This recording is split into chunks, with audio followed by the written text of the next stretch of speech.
ಇಂದು ಕೇಂದ್ರದ ಮಹತ್ವದ ಮಸೂದೆಗಳ ಭವಿಷ್ಯ ನಿರ್ಧಾರ ಆಗುತ್ತೆ. ಇವತ್ತು ಸಂಜೆ 4 ಗಂಟೆಗೆ ನಡೆಯಲಿರುವಂತಹ ಮತದಾನ 33% ಮಹಿಳಾ ಮೀಸಲಾತಿ, ಕ್ಷೇತ್ರಗಳ ಮರು ವಿಂಗಡಣಾ ಬಿಲ್, ಸರಳ ಬಹುಮತಕ್ಕಾಗಿ ನಡೆಯಲಿದೆ ಸರ್ಕಸ್. 3/2 ಬಹುಮತದಿಂದ ಆಯ್ಕೆ ಆಗಲಿರುವಂತಹ ಬಿಲ್ ಬಹುಮತಕ್ಕೆ ಕೇಂದ್ರ ಸರ್ಕಾರದಿಂದ ಈಗ ಸರ್ಕಸ್ ಮಾಡಲೇಬೇಕಾದಂತ ಅನಿವಾರ್ಯತೆ ಇದೆ. ಸಂಖ್ಯಾಬಲ ಇಂಪಾರ್ಟೆಂಟ್ ಆಗತ್ತಲ್ವಾ? ಸೊ ಆ ಕಾರಣಕ್ಕಾಗಿ ಈ ಮಸೂದೆಯನ್ನ ಅಂಗೀಕಾರ ಮಾಡಲೇಬೇಕು ಅನ್ನುವಂಥ ನಿಟ್ಟಿನಲ್ಲಿ ಕೇಂದ್ರ ಪ್ರಯತ್ನ ಪಡ್ತಾ ಇರೋದು ಹೌದು, ಮತ್ತೆ ಇಂಟ್ರೆಸ್ಟ್ ತೋರಿಸ್ತಾ ಇರೋದು ಹೌದು, ಮತ್ತೆ ಉತ್ಸುಕರಾಗಿರೋದಂತೂ ಹೌದು. ಅದಕ್ಕೆ ನೆನ್ನೆ ಎಕ್ಸ್ಪ್ಲೇನ್ ಮಾಡಿದ್ದಾರೆ ಈ ಮಸೂದೆಗಳು ಏನು ಹೇಳುತ್ತೆ, ಏನೇನಾಗತ್ತೆ, ಏನು ಕತೆ ಎತ್ತ ಅಂತ. ಬಟ್ ಸಂಖ್ಯಾ ಬಲ ಇಲ್ಲ ಅಂತಂದರೆ ಆಗಲ್ಲ. ಹಾಗಾಗಿ ಇವತ್ತೊಂದು ಅಗ್ನಿ ಪರೀಕ್ಷೆ ಅಂತಲೇ ಹೇಳಬಹುದು. ಏನಾಗುತ್ತೆ ಅನ್ನೋದು ಇಂಪಾರ್ಟೆಂಟ್ ಆಗುತ್ತೆ. ಮಹಿಳಾ ಮೀಸಲು, ಕ್ಷೇತ್ರ ಮರು ವಿಂಗಡಣೆ ವಿಧೇಯಕಗಳಿಗೆ ಆಗಲಿದೆ ಸಾಂವಿಧಾನಿಕ ತಿದ್ದುಪಡಿ. ಈ ಹಿನ್ನೆಲೆಯಲ್ಲಿ ಸದಸ್ಯ ಬಲದ ಸರಳ ಬಹುಮತವಾದ 272ರ ಬದಲು 3/2 ಬಹುಮತದೊಂದಿಗೆ ವಿಧೇಯಕ ಅಂಗೀಕರಿಸುವುದು ಕಡ್ಡಾಯ ಆಗಿದೆ. ವಿಧೇಯಕ ಪರ 360 ಮತ ಚಲಾವಣೆ ಆಗಬೇಕು. ಅಂದರೆ ಟೋಟಲ್ ಆಗಿ ನಾವು ನೋಡೋದಾದರೆ 360 ಮತ ಚಲಾವಣೆ ಆಗಬೇಕಾಗಿರೋದು. ಹಾಲಿ ಲೋಕಸಭೆಯಲ್ಲಿ 543 ಸದಸ್ಯರ ಬಲವನ್ನು ಹೊಂದಿದೆ NDA ನೋಡೋದಾದರೆ. ಆದರೆ NDAಗೆ ಇರೋದು 293 ಸದಸ್ಯರ ಬಲ. ಇಂಡಿ ಕೂಟ 233 ಸದಸ್ಯರನ್ನು ಹೊಂದಿದೆ. ಉಳಿದಂತೆ 7 ಪಕ್ಷೇತರರು, 7 ಜನ YSRP, MIM, ಶಿರೋಮಣಿ ಅಕಾಲಿದಳ ಸದಸ್ಯರು ಇದ್ದಾರೆ.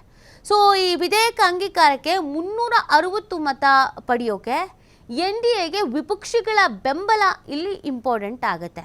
ವಿಪಕ್ಷ ಮತ್ತು ಮೈತ್ರಿ ಪಕ್ಷ ಯಾವುದಾದ್ರೂ ಒಂದು ಪಕ್ಷದ ಸಂಸದರು ಮಸೂದೆಯನ್ನು ಬೆಂಬಲಿಸಲೇಬೇಕು.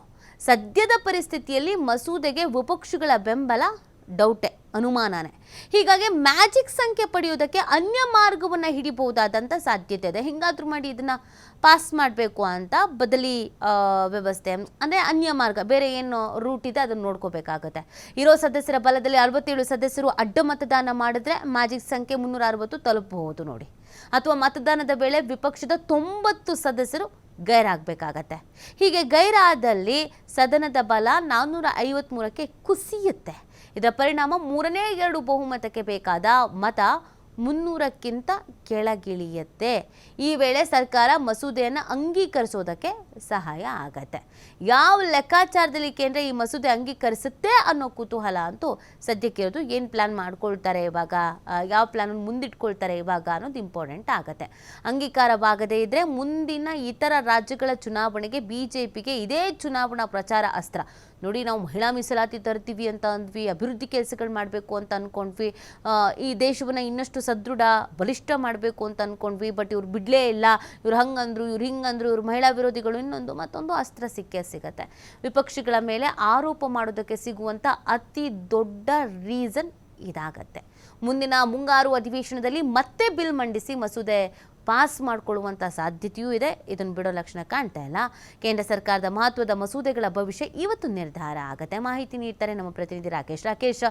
ಮಹತ್ವದ ಮಸೂದೆಗಳು ಅಂತ ಹೇಳ್ತಾ ಇರೋದು ಕೇಂದ್ರ ಸರ್ಕಾರ ಇದನ್ನು ಹೇಗಾದರೂ ಮಾಡಿ ಪಾಸ್ ಮಾಡಲೇಬೇಕು ಅಂತ ಪ್ರಯತ್ನ ಪಡಲಾಗ್ತಾ ಇದೆ. ಬಟ್ ಸಂಖ್ಯಾಬಲಗಳಲ್ಲಿ ಸ್ವಲ್ಪ ಸಮಸ್ಯೆಗಳಿದೆ. ಹಾಗಾಗಿ ಏನೇನು ಆಗಬಹುದು ಇವತ್ತು ಅಂತ ಈ ನಂಬರ್ ಗೇಮ್ನಲ್ಲಿ ನೀತಿ ಇವತ್ತು ಕೇಂದ್ರ ಸರ್ಕಾರ ತನ್ನ ಮಹತ್ವದ 2 ಮಸೂದೆಗಳನ್ನ ಮಂಡನೆ ಮಾಡುವುದಕ್ಕೆ ಸಿದ್ಧತೆಯನ್ನ ಮಾಡಿಕೊಂಡಿದೆ. ಸಂಜೆ 4 ಗಂಟೆಗೆ ಇದರ ಸಂಬಂಧ ಮತದಾನ ಪ್ರಕ್ರಿಯೆ ಆರಂಭವಾಗಲಿದೆ.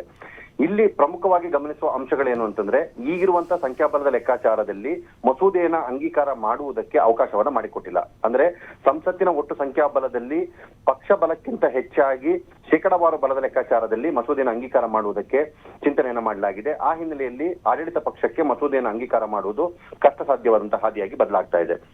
ಈಗಿರುವಂತಹ ಲೆಕ್ಕಾಚಾರಗಳ ಪ್ರಕಾರ 3/2 ಬಹುಮತವನ್ನ ಪಡೆದು ಈ ಬಿಲ್ ಅನ್ನ ಆಯ್ಕೆ ಮಾಡ್ಕೊಳ್ಬೇಕಾಗುತ್ತೆ. ಸದ್ಯ ಕೇಂದ್ರ ಸರ್ಕಾರದ ಬರೀ 360 ಮತ ಚಲಾವಣೆ ಆದ್ರೆ ಮಾತ್ರ ಬಿಲ್ ಅನ್ನ ಅಂಗೀಕಾರ ಮಾಡಿಕೊಳ್ಬಹುದು. ಈಗಿನ ಪರಿಸ್ಥಿತಿಯಲ್ಲಿ 272 ಮತಗಳನ್ನ ಬಿಜೆಪಿ ಪಡೆದುಕೊಳ್ಳಲೇಬೇಕು.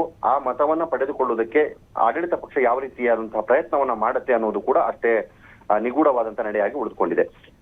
ಈಗಿರುವಂತಹ ಮಸೂದೆಯ ವಿಚಾರದಲ್ಲಿ ವಿಪಕ್ಷಗಳು ತಮ್ಮ ವಿರೋಧವನ್ನ ವ್ಯಕ್ತಪಡಿಸಲೇ ಬಂದಿದೆ. ಕಾಂಗ್ರೆಸ್ ಸೇರಿದಂತೆ ಅದರ ಇಂಡಿ ಒಕ್ಕೂಟದ ಮಿತ್ರ ಪಕ್ಷಗಳು ಮಸೂದೆಯ ವಿಚಾರದಲ್ಲಿನ ತಮ್ಮ ವೈರುಧ್ಯವನ್ನು ಹೇಳ್ಕೊಂಡಿದೆ. ಮಹಿಳಾ ಮೀಸಲಾತಿಗೆ ನಮ್ಮ ವಿರೋಧ ಇಲ್ಲ, ಆದ್ರೆ ಈಗ ಮಂಡಿಸುತ್ತಿರುವಂತಹ ಸಮಯ ಮತ್ತು ಕ್ಷೇತ್ರ ವಿಂಗಡಣೆ ವಿಚಾರದಲ್ಲಿ ಇದನ್ನ ಬಳಸಿಕೊಳ್ಳುತ್ತಿರುವುದು ಸರಿಯಲ್ಲ ಅನ್ನುವಂತ ಆಕ್ಷೇಪವನ್ನ ಎತ್ತಿದೆ.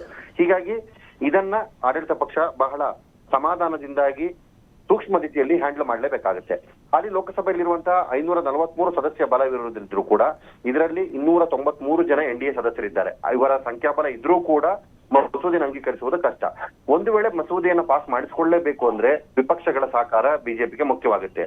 ಆಗ NDA ಒಕ್ಕೂಟದಲ್ಲಿರುವಂತಹ ಸದಸ್ಯರಲ್ಲಿ ಯಾವುದಾದರೂ ಒಂದು ಕಾಂಗ್ರೆಸ್ಗಿಂತ ಕಡಿಮೆ ಬಲ ಹೊಂದಿರುವಂತಹ ಪಕ್ಷದ ಸಖ್ಯವನ್ನ ಬಳಸಬೇಕಾಗುತ್ತೆ. ಅವರು ವೋಟಿಂಗ್ ಅನ್ನ ಮಾಡಿದರೆ ಅಥವಾ ಬೆಂಬಲಿಸಿದ್ರೆ ಮಾತ್ರ ಬಿಲ್ ಪಾಸ್ ಆಗುತ್ತೆ. ಇದಾಗ್ಲಿಲ್ಲ ಅಂತಂದ್ರೆ ಕೇಂದ್ರ ಸರ್ಕಾರ ಬಿಲ್ ಅನ್ನ ಅಂಗೀಕರಿಸಿಕೊಳ್ಳಲೇಬೇಕು ಅನ್ನುವಂತ ನಿರ್ಧಾರವನ್ನು ಏನಾದ್ರು ಮಾಡಿಕೊಂಡ್ರೆ ಅಡ್ಡ ಮತದಾನದ ಹಾದಿಯನ್ನು ಹಿಡಿಸಬೇಕಾಗತ್ತೆ, ಅಥವಾ ಅದನ್ನು ಮೀರಿ ಸದನದ ಒಟ್ಟು ಸಂಖ್ಯಾಬಲದಲ್ಲಿರುವ ಸದಸ್ಯರ ಹಾಜರಾತಿಯ ಕೊರತೆಯನ್ನ ತಂದೊಡ್ಡಬೇಕಾಗತ್ತೆ. ಅಂದ್ರೆ ಸಕಾಲಕ್ಕೆ ಕೋರಂ ಅನ್ನ ನಿರ್ಣಯ ಮಾಡುವುದು, ಕೋರಂ ವೇಳೆ 90ಕ್ಕೂ ಹೆಚ್ಚು ಮಂದಿ ಸದಸ್ಯರನ್ನ ಗೈರಾಗುವಂತೆ ನೋಡಿಕೊಳ್ಳುವುದು, ಆ ಸಂದರ್ಭದಲ್ಲಿ ಒಟ್ಟಾಗುವಂತ ಸದಸ್ಯ ಬಲದ 2/3 ಭಾಗದ ಸದಸ್ಯರ ಒಮ್ಮತದ ಅಭಿಪ್ರಾಯದ ಮೇಲೆ ಮಸೂದೆಯನ್ನು ಅಂಗೀಕರಿಸಿಕೊಳ್ಳುವಂತ ಅವಕಾಶವೂ ಕೂಡ ಇದೆ. ಆದ್ರೆ ನೇರ ರಾಜಮಾರ್ಗದ ಮುಖಾಂತರವೇ ಮಸೂದೆಯನ್ನು ಅಂಗೀಕರಿಸುವಂತ ಯೋಚನೆಯನ್ನ ಬಿಜೆಪಿ ಹೊಂದಿಕೊಂಡಿದೆ ಅನ್ನುವಂತ ವಿಚಾರವನ್ನ ಆ ಪಕ್ಷದ ನಾಯಕರು ಹೇಳ್ಕೊಂಡಿದ್ದಾರೆ. ತಡವಾದರೂ ಸರಿ ಮಹತ್ವದ ಬಿಲ್ ಅನ್ನ ನಾವು ನೇರವಾಗಿ ಅಂಗೀಕರಿಸ್ತೇವೆ ಅನ್ನುವಂತ ಮಾತನ್ನ ಹೇಳಿದ್ದಾರೆ. ಇದಕ್ಕೆ ಮನವೊಲಿಕೆ ಕಾರ್ಯ ಮಾಡಬೇಕಂತ ಅನಿವಾರ್ಯತೆಯೂ ಇದೆ. ಹಾಗಾಗಿ ಈಗ ಈ ವಿಶೇಷ ಅಧಿವೇಶನದ ಅಲ್ಲಿ ಈ ಬಿಲ್ ಪಾಸ್ ಆಗದಿದ್ರು ಕೂಡ ಮುಂದಿನ ಮುಂಗಾರು ಅಧಿವೇಶನದಲ್ಲಿ ಬಿಲ್ ಅನ್ನ ಪಾಸ್ ಮಾಡಿಕೊಳ್ಳುವಂತ ಸಾಧ್ಯತೆಯನ್ನು ಕೂಡ ಹಾಕಿಕೊಂಡಿದೆ. ಒಂದು ವೇಳೆ ಇದನ್ನ ಮೀರಿ ನಡೆದರೆ ಮುಂದಿನ ಚುನಾವಣೆಗಳಲ್ಲಿ ಇದನ್ನೇ ತನ್ನ ಪ್ರಚಾರಾಸ್ತ್ರವಾಗಿ ಬಳಸಿಕೊಂಡು ವಿಪಕ್ಷದ ವಿರುದ್ಧ ಹೋರಾಟ ಮಾಡೋದಕ್ಕಿರುವಂತಹ ಅತಿ ದೊಡ್ಡ ರೀಸನ್ ಅನ್ನಾಗಿ ಇಟ್ಟುಕೊಂಡು ತನ್ನ ಪಕ್ಷವನ್ನ ಬೆಳೆಸಿಕೊಳ್ಳೋದಕ್ಕೂ ಕೂಡ ಅದು ಯೋಚನೆಯನ್ನ ಮಾಡಿದೆ. ಆದ್ರೆ ಇವತ್ತು ಸಂಜೆಯ ವೇಳೆಗೆ ಆಗಬಹುದಾದಂತಹ ಕೆಲವು ನಾಟಕೀಯ ಬೆಳವಣಿಗೆಗಳು ಬಿಲ್ ಅನ್ನು ಅಂಗೀಕರಿಸುವಂತ ಸಾಧ್ಯತೆಗಳು ಇದೆ ಅನ್ನುವಂತ ಮಾಹಿತಿ ಕೂಡ ಇದೆ. ಆದ್ರೆ ಎಷ್ಟರ ಮಟ್ಟಿಗೆ ಇದು ಸಫಲವಾಗುತ್ತೆ, ಆಡಳಿತ ಪಕ್ಷ ಇದರಲ್ಲಿ ಸಕ್ಸಸ್ ಕಾಣುತ್ತೆ ಅನ್ನೋದನ್ನ ಕಾದು ನೋಡ್ಬೇಕಾಗುತ್ತೆ. ನೀತಿ. ಓಕೆ, ಥ್ಯಾಂಕ್ ಯು ರಾಕೇಶ್ ತಮ್ಮ ಡೀಟೇಲ್ಸ್ಗೆ.